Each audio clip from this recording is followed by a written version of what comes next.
الحمد لله الحمد للمتوحد بجلاله المتفرد وصلاته دوما على خير الأنام محمد والآل والأصحاب هم مأواي عند شدائد فإلى العظيم توسلي بكتابه وبأحمد واجعل بها إمام أهل السنة أحمد رضا عبدا بحرز السيد. أما بعد فأعوذ بالله من الشيطان الرجيم. بسم الله الرحمن الرحيم.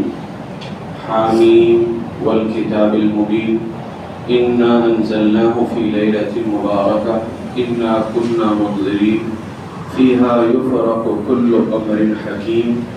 أمرا من عندنا إنا كنا مرسلين. صدق الله العظيم وبلغنا رسوله النبي الكريم ونحن على ذلك لمن الشاهدين والشاكرين والحمد لله رب العالمین. نہایت ہی ادب و احترام اور عقیدت و محبت کے ساتھ گنبد خضرا میں آرام فرمانے والے آقا و مولا امام الانبیاء دونوں جہاں کے دولہا ارواحنا فدا جناب محمد رسول اللہ صلی اللہ تعالی علیہ وسلم کی بارگاہ بے کسبنا ہمیں درود پاک کا نذرانہ پیش کریں. اللہم صلی علی سیدنا ومولانا محمد معدن الجود والکرم منبع العلم والحلم والحکم وبارک وسلم صلاة وسلاما علیک یا رسول اللہ صلی اللہ تعالی علیہ وسلم. نبی اور آل نبی کی بارگاہ میں حصول برکت کے لیے ایک مرتبہ اور پڑھ لیں. صلی اللہ علیہ نبی الامی وآلہ صلی اللہ علیہ وسلم صلاة وسلاما علیک یا سیدی یا حبیبی یا رسول اللہ صلی اللہ تعالی علیہ وسلم. معزز و محترم سامعین کرام و حاضر جمعہ، السلام علیکم ورحمۃ اللہ وبرکاتہ.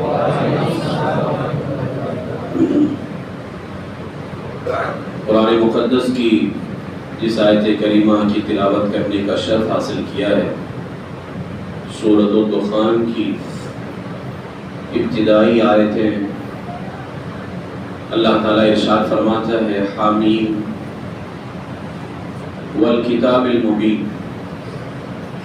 قسم ہے اس روشن کتاب کی، انا انزلناہ فی لیلۃ مبارکہ، ہم نے اس کو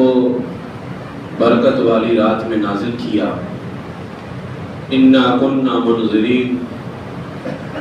اور ہم در سنانے والے ہیں. فیہا یفرق کل امر حکیم، اور اس میں ہر معاملے کو تقسیم کر دیا جاتا ہے، بانٹ دیا جاتا ہے. امرا من عندنا، ہمارے پاس کے حکم سے. اس آیت کریمہ کے اندر مفسرین کرام نے فرمایا کہ یہاں برکت والی رات سے یا تو شب قدر مراد ہے یا شب برات مراد ہے. ہم اور آپ ماہ شعبان کی برکتوں سے مالا مال ہو رہے ہیں، اور یہ وہ عظمت والا مہینہ ہے جس کے حوالے سے ہمارے آقا حضور علیہ السلام نے ارشاد فرمایا شعبان و شہری، شعبان میرا مہینہ ہے. گویا اس مہینے کو ہمارے آقا علیہ السلام نے اپنی عظیم نسبت سے مالا مال فرمایا، اور اسی مہینے کے اندر قرآن مقدس میں جو اللہ نے اپنے محبوب پر درود پڑھنے کا حکم عطا فرمایا ہے، وہ آیت درود بھی جو ہے اسی مہینے کے اندر نازل ہوئی ہے. لہذا ماہ شعبان یہ ہم سب کے لیے بہت ہی عظیم مہینہ ہے، اور ماہ شعبان کے اندر ہمارے آقا علیہ السلام کثرت سے عبادتوں کا اہتمام فرمایا کرتے تھے. رمضان شریف کے علاوہ جتنے مہینے، کیونکہ رمضان شریف کے تو روزے فرض ہیں، رمضان کے علاوہ جتنے مہینے ہیں سب سے زیادہ اگر ہمارے آقا علیہ السلام کسی مہینے میں روزہ رکھنے کا اہتمام فرماتے تھے تو وہ شعبان المعظم کا مہینہ ہے. اور صوفیاء کرام فرماتے بھی ہیں کہ رمضان کے مہینے میں جو رحمتوں کی بارش ہوتی ہے، ظاہر سی بات ہے بارش ہونے سے پہلے بادل بنتا ہے، جب بادل بنتے ہیں تو اس کے بعد میں بارش ہوتی ہے. صوفیاء کرام فرماتے ہیں کہ رمضان کے مہینے میں جو رحمتوں کی بارش ہوتی ہے، تو وہ جو رحمتوں کی بارش رمضان شریف میں ہوتی ہے اس کا بادل کس مہینے میں بنتا ہے؟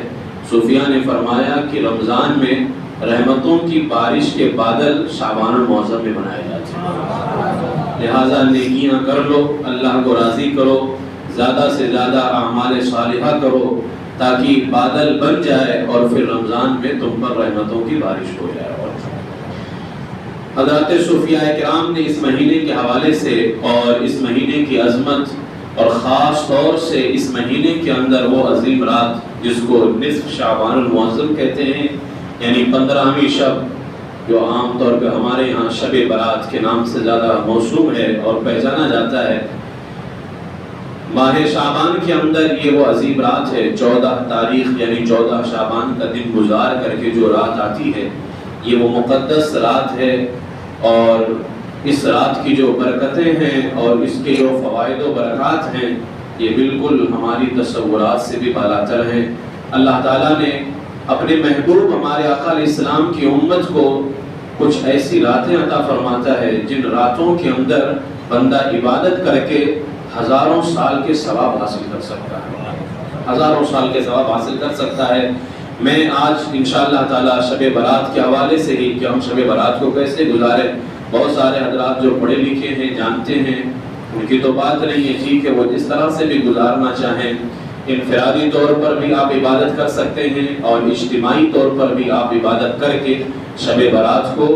آپ گزار سکتے ہیں اور اس رات میں اللہ اس کے رسول کو راضی کر سکتے ہیں۔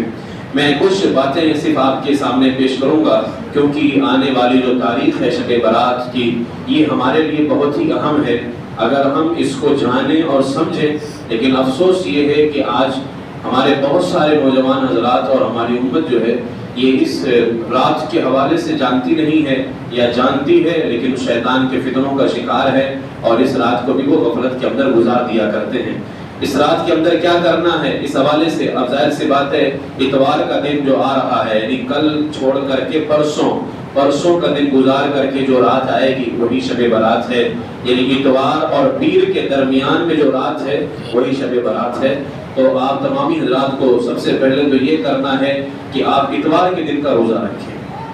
اتوار کے دن کا روزہ رکھیں، اس لیے کہ اس مہینے کے اندر ہمارے آقا علیہ السلام کثرت سے روزہ بھی رکھا کرتے تھے، اس پر بھی عمل ہو جائے گا۔ اور شعبان المعظم کے اندر میرے آقا حضور تاجدار مدینہ صلی اللہ تعالیٰ علیہ وسلم سے پوچھا گیا تھا کہ آپ اس قدر اتنا زیادہ روزہ کیوں رکھتے ہیں؟ تو آپ نے فرمایا کہ اس مہینے میں اللہ کی بارگاہ میں اعمال پیش کیے جاتے ہیں، تو میرے آقا نے فرمایا میں اس بات کو پسند کرتا ہوں کہ میرا عمل رب کی بارگاہ میں اس حالت کے اندر پیش کیا جائے کہ میں روزے کی حالت میں رہوں، تو روزے کی حالت میں رہوں۔ ظاہر سی بات ہے جو 14 اور 15 کی درمیانی رات ہے، یعنی اس سال اتوار اور پیر کے درمیانی جو رات ہے، اس رات ہمارے سال بھر کے اعمال اللہ کی بارگاہ میں پیش کیے جائیں گے، یعنی جو نامہ اعمال ہے سال بھر کا، وہ سال بھر کا جو گزرنے والا ہے یہ اللہ کی بارگاہ میں پیش کیا جائے گا اور ایک نیا دفتر فرشتوں کو دیا جائے گا، اور پھر وہ نیا دفتر فرشتے لے کر کے آنے والے سال کے سارے اعمال اس کے اوپر لکھیں گے۔ تو ظاہر سی بات ہے 14 شعبان یہ ہمارے نامہ اعمال کے اندر اس سال کا جو سب سے آخری ہمارا عمل لکھا جائے گا وہ 14 شعبان کا لکھ کر کے اللہ کی بارگاہ میں پیش کیا جائے گا۔ کاش 14 شعبان کو ہم روزہ رکھیں تو اس سال کا جو ہمارا نام اعمال ہوگا وہ اللہ کی بارگاہ میں جب پیش کیا جائے گا تو اس کا آخری صفحہ یہی ہوگا کہ مولا تیری خاطر یہ بندہ روزے کی حالت میں جائے۔ اور پھر جب اس رات کے اندر فرشتے ایک نیا دفتر اللہ کی بارگاہ سے لے کر کے آئیں آپ کا نام اعمال لکھنے کے لیے، آپ اس رات عبادت کریں اور 15 رمضان کو روزہ رکھیں تاکہ آپ کے نئے سال کا یعنی نیا جو دفتر فرشتے لے کر کے آئے، اس نئے دفتر کے اندر اگر آپ کا سب سے پہلے کچھ لکھا جائے تو مولا کی خاطر روزہ رکھنا، راتوں کو جاگ کر کے عبادت کرنا لکھا جائے۔ اس لیے سب سے پہلے آپ یہ کام کریں، اتوار کے دن اور پیر کے دن جو ہے آپ تمام حضرات روزے کا اہتمام کریں۔ اور میرے آقا علیہ الصلوۃ والسلام نے اس حوالے سے جو ہے اپنے غلاموں کو ترغیب بھی عطا فرمائی ہے، اور میرے آقا علیہ السلام نے حدیث پاک میں ارشاد فرمایا جو شعبان المعظم کا ایک روزہ رکھتا ہے اللہ تعالیٰ اسے جہنم سے نجات عطا فرما دیتا ہے۔ اس لیے یہ ہمیں سب سے پہلے کام کرنا ہے کہ اتوار کے دن کا اور پیر شریف کے دن کا ہم کو روزہ رکھنا ہے۔ اب کرنا کیا ہے کہ جو شب برات ہے یہ سورج ڈوبتے ہی، یعنی جیسے ہی اتوار کے دن مغرب سے پہلے پہلے سورج ڈوبے گا، یعنی عصر کی نماز کا وقت جیسے مکمل ہوگا سورج ڈوبے گا، شب برات شروع ہو جائے گی، اور پھر صبح صادق تک کے جو ہے یہ شب برات کا پورا وقت ہوتا ہے۔ اب ہم کو ان وقتوں کو کس طرح سے گزارنا ہے، ہمارے بزرگان دین نے کس طرح سے شب برات کا استقبال کیا ہے، تو بزرگان دین کے حوالے سے روایتوں میں آتا ہے کہ عصر کی نماز کے بعد یا سورج ڈوبنے سے پہلے، یعنی عصر کی نماز، آج بھی بہت سارے ہمارے حضرات ایسے ہیں جو عصر کی نماز ادا کرتے ہیں اس دن اور پھر وہ مسجد میں ہی بیٹھے رہتے ہیں، یعنی عصر سے پہلے ہی ساری تیاری کر کے مسجد آتے ہیں۔ بہت سارے حضرات ایسے ہیں کہ عصر کے بعد جاتے تو ہیں، پھر تھوڑی ہی لمحے کے بعد میں وہ ہے سورج ڈوبنے سے پہلے پہلے بہت سارے حضرات مسجدوں میں آ جاتے ہیں۔ میں آپ سب سے گزارش کروں گا کہ یا تو آپ عصر کی نماز پڑھ لیں اور یہیں بیٹھے رہیں، یا اگر عصر کی نماز کے بعد جانا ہو تو سورج ڈوبنے سے پہلے پہلے بزرگان دین فرماتے ہیں کہ وہ مسجد کے اندر آ جائیں۔ سب سے پہلے جب آپ مسجد کے اندر جمع ہو جائیں اعتکاف کی نیت کر لیں، تاکہ اس رات میں آپ کو اعتکاف کرنے کا بھی ثواب حاصل ہو جائے۔ یہ بعد میں اگر جانا بھی رہے تو ظاہر سی بات ہے اب رات جیسے سورج ڈوبے گا رات شروع ہو جائے گی، شب برات کا آغاز ہو جائے گا۔ اب اگر آپ عشاء کے بعد، کیونکہ مغرب کے بعد بھی 6 رکعت نوافل پڑھتے ہیں تو اس میں بھی ایک لمبا وقت رہتا ہے، اگر آپ کو بعد میں مسجد کے باہر جانا بھی ہوا تو اس رات کا شروعاتی حصہ جو ہوگا، یعنی مقدس رات کا شروعاتی حصہ جو ہوگا وہ آپ کا اعتکاف کی حالت میں گزر جائے گا۔ لہٰذا آپ جب عصر کے بعد میں یا عصر کی نماز میں آئیں آپ اعتکاف کی نیت کر لیں، اعتکاف کی نیت کر کے بیٹھ جائیں۔ پھر بزرگان دین فرماتے ہیں سب سے پہلے 40 مرتبہ لا حول ولا قوت الا باللہ العلی العظیم پڑھے، اس کے بعد میں 100 مرتبہ آقا کریم صلی اللہ تعالی علیہ وسلم پر درود پاک کا درود پاک کی سوغات پیش کرے۔ فرمایا گیا کہ جو بھی عصر کے وقت میں شب برات کے آنے سے پہلے پہلے، یعنی ظاہر سی بات ہے جیسے سورج ڈوبے گا شب برات آ جائے گی، شب برات کے آنے سے پہلے پہلے بزرگان دین نے فرمایا جو اس وظیفے کو پڑھ لے 40 مرتبہ لا حول ولا قوت الا باللہ العلی العظیم اور 100 مرتبہ حضور علیہ السلام کی بارگاہ میں درود پاک، فرماتے ہیں کہ اللہ تعالیٰ پورے سال اس کو مصیبتوں اور پریشانیوں سے محفوظ فرمائے گا۔ اس لیے آپ تمامی حضرات کو یہ کام کرنا ہے، سب سے پہلے کہ آپ کو اتوار کے دن کا روزہ رکھنا ہے، آپ ہو سکے تو کچھ افطاری وغیرہ لے لیں اور یہیں پر جو ہے افطاری وغیرہ کر لیں، اس کے بعد میں عصر کی نماز میں ہی آ جائیں یا عصر کے بعد جائیں تو فوراً سورج ڈوبنے سے پہلے پہلے مسجد میں آ جائیں، اعتکاف کی نیت کر لیں، 40 مرتبہ لا حول ولا قوت الا باللہ العلی العظیم پڑھ لیں، اس کے بعد میں 100 مرتبہ رسول پاک علیہ السلام کی بارگاہ میں درود شریف پڑھ لیں، اور اگر اس کے اندر اضافہ کرنا چاہیں تو 40 مرتبہ یا 70 مرتبہ استغفر اللہ پڑھ لیں، یعنی استغفار کر لیں، اپنے گناہوں سے توبہ کر لیں، اس لیے کہ اب ظاہر سی بات ہے اب یہ آخری لمحہ چل رہا ہے جو اس سال کے ہمارے نامہ اعمال کے اندر لکھا جائے گا، تو جب آخری لمحات ہوں اور ہمارے نامہ اعمال میں کچھ لکھا جائے تو اللہ کی بارگاہ میں پیش کیا جائے استغفر اللہ ربی من کل ذنب واتوب الیہ، تو امید ہے کہ اللہ تعالی ہم سب کو مغفرت کا پروانہ عطا فرمائے گا۔ لہٰذا آپ تمامی حضرات 40 مرتبہ یا 70 مرتبہ استغفار کر لیں، اور ہمارے آقا حضور علیہ السلام کا یہ معمول بھی تھا، میرے آقا اسلام فرماتے ہیں میں روزانہ اللہ کی بارگاہ میں 70 مرتبہ استغفار کرتا ہوں، جبکہ استغفار یہ گناہوں کے لیے ہوتا ہے، یعنی بندہ اپنے گناہوں کی معافی چاہتا ہے۔ میرے آقا علیہ السلام تو معصوم ہیں، گناہ کر ہی نہیں سکتے ہیں، لیکن ان کا استغفار کرنا یہ ہم گنہگاروں کے لیے تھا کہ وہ جب یہ کہتے کہ اللہ میرے گناہ کو معاف کر دے تو ان کے گناہ نہیں، مطلب یہ تھا اے اللہ میری امت کے گناہوں کو معاف فرما دے۔ لہٰذا ہمارے آقا علیہ السلام 70 مرتبہ جو گناہ نہیں کر سکتے وہ 70 مرتبہ استغفار کر رہے ہیں، تو ہم اور آپ تو کتنے گناہ کرتے ہیں اللہ اس کا رسول ہی بہتر جانے۔ لہٰذا 40 مرتبہ لا حول پڑھنے کے ساتھ ساتھ 100 مرتبہ درود شریف پڑھنے کے ساتھ ساتھ میں آپ یا تو 70 مرتبہ یا 40 مرتبہ جو ہے مغرب سورج ڈوبنے سے پہلے پہلے جو ہے آپ یہ بھی پڑھ لیں۔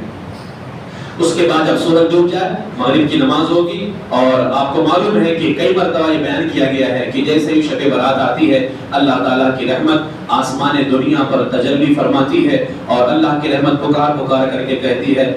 کوئی دکھ کا مارا جو مجھے مدد کے لیے پکارے میں اس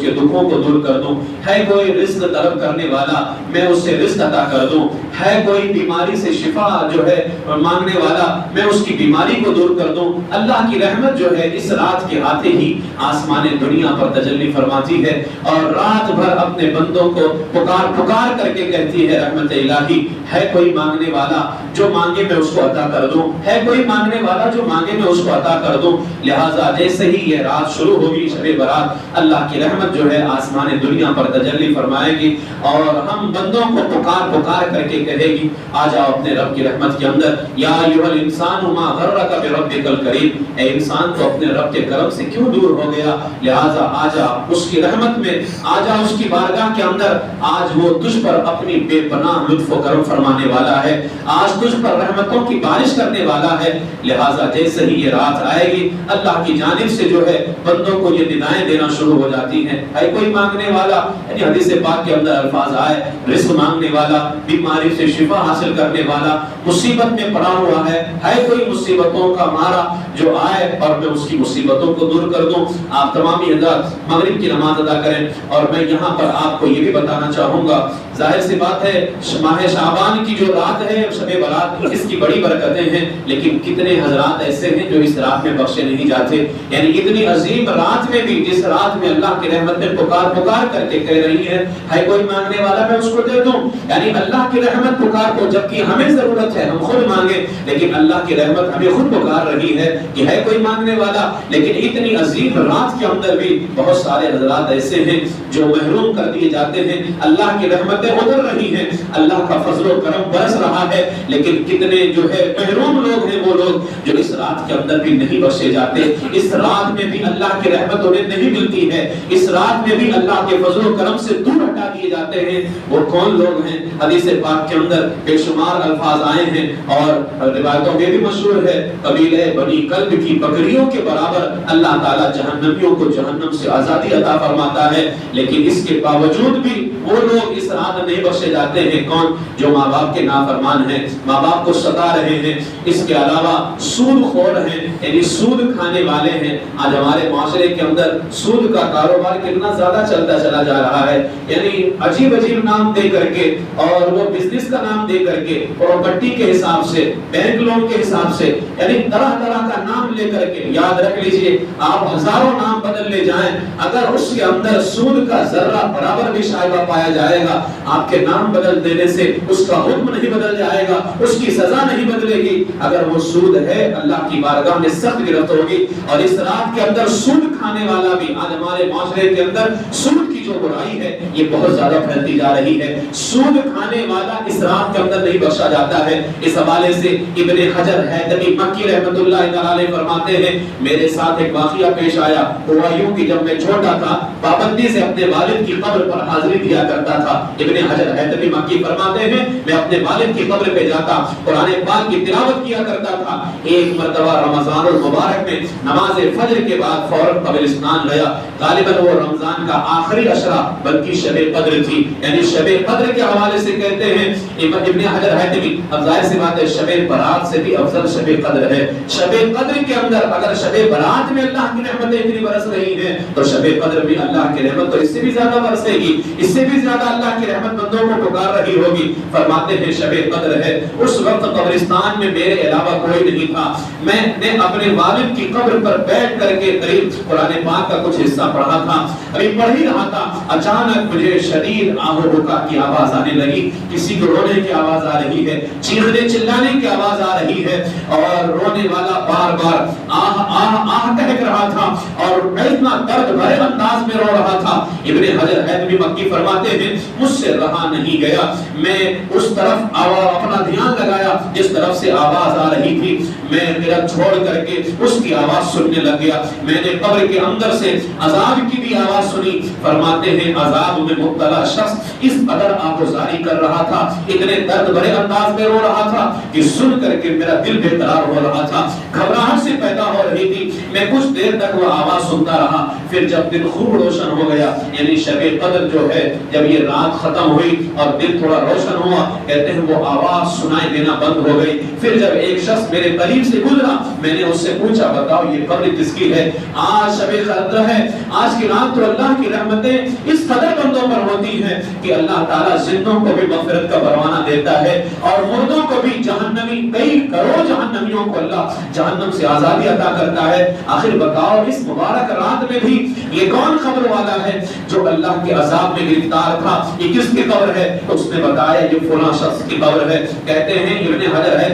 میں نے اس شخص کو بچپن میں دیکھا تھا اس لیے کہ وہ میرے علاقے کا تھا، اور یہ بندہ جو قبر والا تھا جس کے بارے میں بتایا گیا، یہ بندہ کیا تھا؟ ایسا نہیں کہ بے نمازی تھا، ایسا نہیں کہ روزہ نہیں رکھتا تھا، زکات نہیں دیتا تھا۔ فرماتے ہیں یہ بندہ کثرت سے مسجدوں میں آتا تھا، نمازوں کو اپنے اوقات یعنی نماز اپنے اوقات کے اندر مسجدوں میں آ کر کے ادا کرتا تھا، بیجا گفتگو سے پرہیز کرتا تھا، بلا وجہ گفتگو نہیں کرتا۔ اور کہتے ہیں میں نے اس کو بچپن میں دیکھا ہوا تھا لہذا پہچان گیا۔ میں حیران تھا کہ جو بندہ نماز کے وقت مسجدوں میں رہتا تھا، جو بندہ بلا وجہ گفتگو نہیں کرتا تھا، جو بندہ اتنا نیک تھا، آج شب قدر میں بھی وہ عذاب قبر میں گرفتار ہے۔ کہتے ہیں مجھ پر اس کا بہت زیادہ گہرا اثر ہوا۔ میں معلوم کرنا چاہتا تھا کہ آخر اس بندے کے کیا احوال تھے، یہ کیا کام کرتا تھا جس کی وجہ سے نہ اس کی نمازیں اس کو بچا رہی ہیں، نہ مسجدوں میں جانا اس کا بچا رہا ہے، اور آج شب قدر میں بھی عذاب میں گرفتار ہے۔ کہتے ہیں میں اس کے گھر گیا، میں نے اس کے بارے میں پوچھ گچھ کی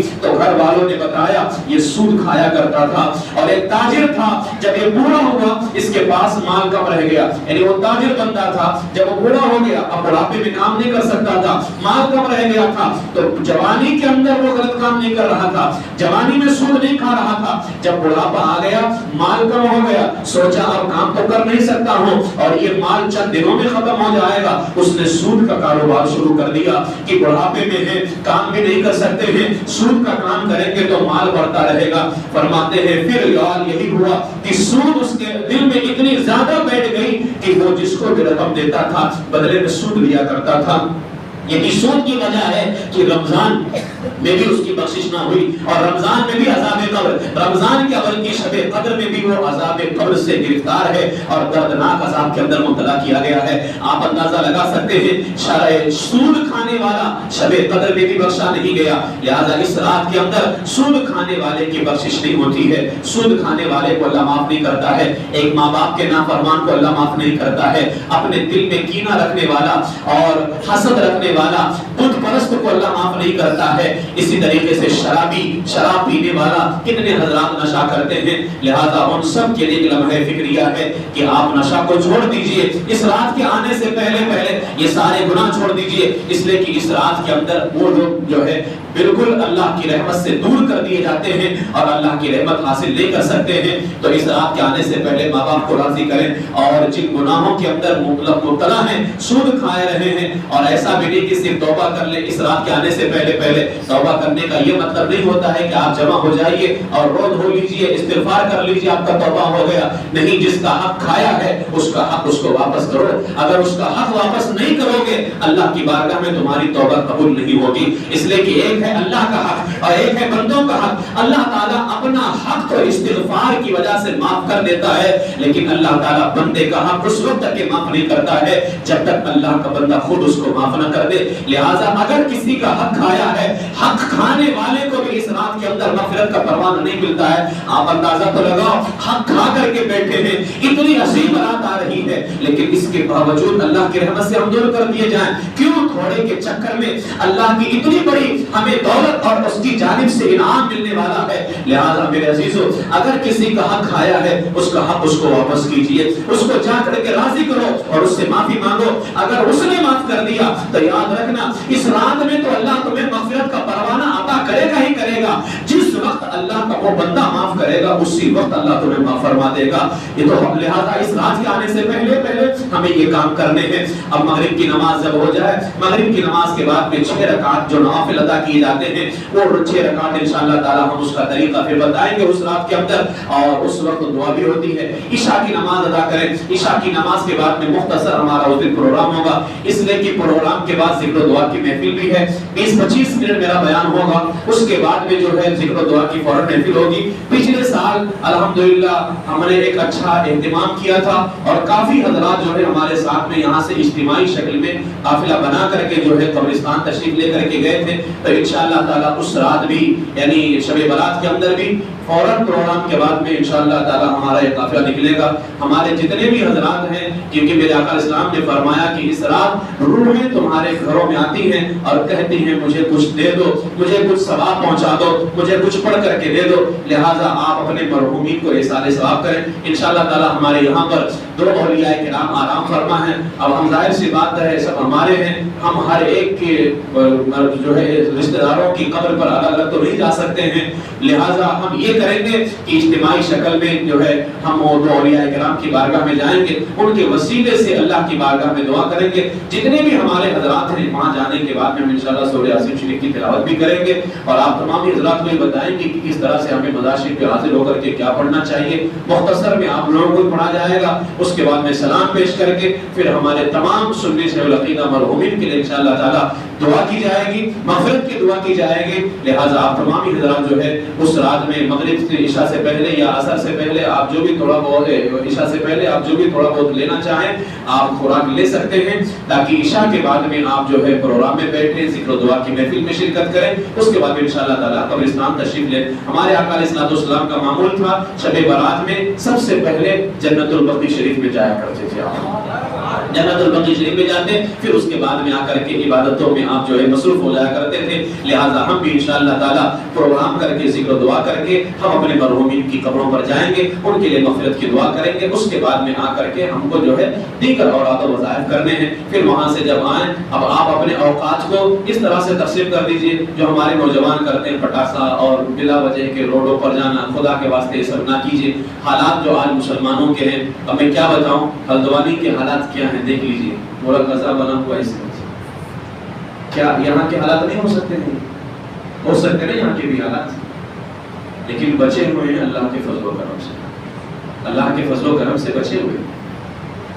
لہٰذا میرے عزیزو ان چیزوں کو آپ بالکل ہلکے میں مت لیجیے. حالات بہت خراب ہیں اور اللہ رب العزت سے دعا کریں ان حالات میں ہماری حفاظت کرنے والی ذات اللہ کی ذات ہے, اس کو راضی کیجیے. اس رات کے اندر آپ جتنے فالتو کام ہوتے ہیں, نوجوانوں سے بھی گزارش کروں گا کہ فالتو کام ہرگز نہ کریں. آپ ایسا کر لیں اس رات کو آپ ڈیوائڈ کر لیں, جب آپ قبرستان سے آئیں کچھ کھانا چاہیں کھا لیجیے, مسجد آ جائیے, کچھ دیر آپ نوافل ادا کیجیے. انشاءاللہ نوافل وغیرہ میں بتاؤں گا بعد میں, وقت کافی ہو رہا ہے. نوافل ادا کریں. نوافل سے جب آپ ادا کرتے کرتے تھک جائیں اب آپ جو ہے قرآن مقدس کی تلاوت کریں, بیٹھ کر کے قرآن پاک پڑھتے رہیں. پھر جب آپ ایسا لگے کہ اب میں کچھ اور پڑھنا چاہتا ہوں تو آپ درود شریف کی کثرت کرنے بیٹھ جائیں. درود شریف پڑھتے پڑھتے پھر آپ کچھ اور پڑھنا چاہیں تو فرمایا گیا کہ سب سے بہتر وظیفہ اس رات کے اندر لا الہ الا اللہ واللہ اکبر, آپ یہ اوراد پڑھتے رہیں. پھر جب آپ کو ایسا لگے کہ میں نے پڑھ لیا ہے اخیر کے اندر پھر آپ اللہ کی جو ہے بارگاہ کے اندر دعاؤں کے ہاتھ اٹھا دیجیے اپنے لیے اور جملہ مسلمانان اہل سنت کے لیے آپ دعا کیجیے. اس حوالے سے میرے اعلیٰ حضرت علیہ رحمٰن نے بھی شب برات کے حوالے سے ایک عظیم پیغام عطا فرمایا ہے. آپ نے فرمایا کہ اس رات کے آنے سے پہلے 2 مسلمان جو صحیح العقیدہ سنی سے العقیدہ ہیں وہ آپس میں اپنے دل کے اندر کوئی بھی جو ہے حسد کینہ بغض نہ رکھیں, بلکہ اس رات کیونکہ اس رات میں بلا کسی وجہ شرعی کے شریعت بولنے کی وجہ سے اگر کسی کا دل دکھا ہے تو اس کی تو بات نہیں ہے, عقیدہ بیان کرنے کی وجہ سے کسی کا دل دکھتا ہے تو اس کی بات ہی نہیں ہے. بلا وجہ شرعی کے اگر کسی کا دل دکھا ہے فرمایا گیا کہ وہ جو ہے اپنے اس رات کے آنے سے پہلے آپس میں ایک دوسرے کو معاف کر دیں. لہٰذا آپ تمام حضرات نے یہ ماحول بنائیے کہ اس رات کے آنے سے پہلے آپ تمام حضرات ایک دوسرے کو معاف کریں تاکہ اس رات کے رحمتوں اور برکتوں سے مالا مال ہو سکیں. انشاءاللہ تعالیٰ اور باتیں جو ہے اتوار کے دن ہم دوپہر میں آپ کے سامنے پیش کریں گے اور اس رات میں آپ زیادہ سے زیادہ عبادتوں کا اہتمام کریں. ایک یہ ضروری اعلان خدا باز شریف سے جو ہے